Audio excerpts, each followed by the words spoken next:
Isang bugso ng bentahan ng SB19 official merchandise ang hindi lamang nagbigay ng fan service kundi kawang-gawa rin sa mga naapektuhan ng mga nagdaang bagyo at lindol.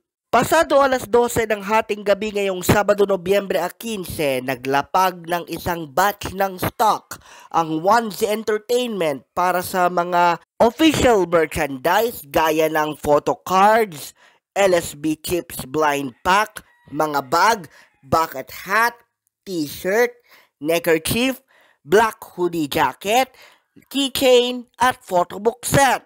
Pero literal na naubos sa loob lamang ng ilang oras ang supplies na hawak ng Onesie.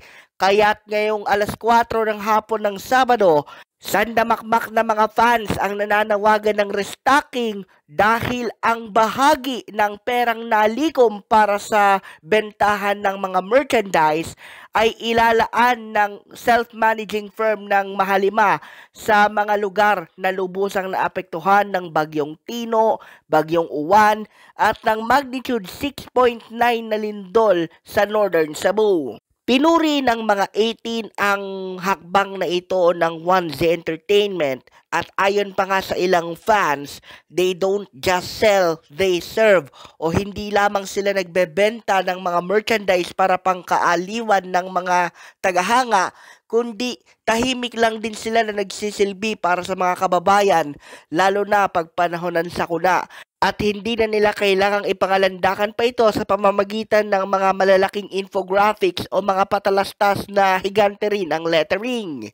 Para sa kanila, ang SB19 ay hindi lamang musika kundi may puso rin, lalo na pag may nangailangan.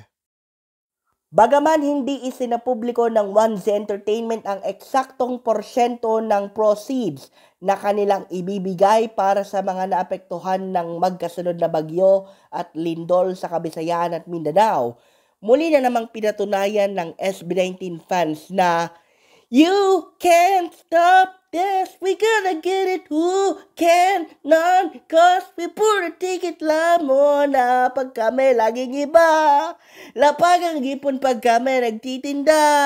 Bukod pa, ang lyrics ng Ika Ko na ginagamit ng mga nagdo-donation drive tuwing pagkatapos ng bagyo o kung ano pa mang sakuna na "O sigurado, babangon tayo, tayong lahat, ikaw at ako. Huwag kang susuko, magkasama tayo, hanggang sa dulo, ikaw at ako." Iyan ang totoong balita mula sa Mabuhay Radio Japan Worldwide.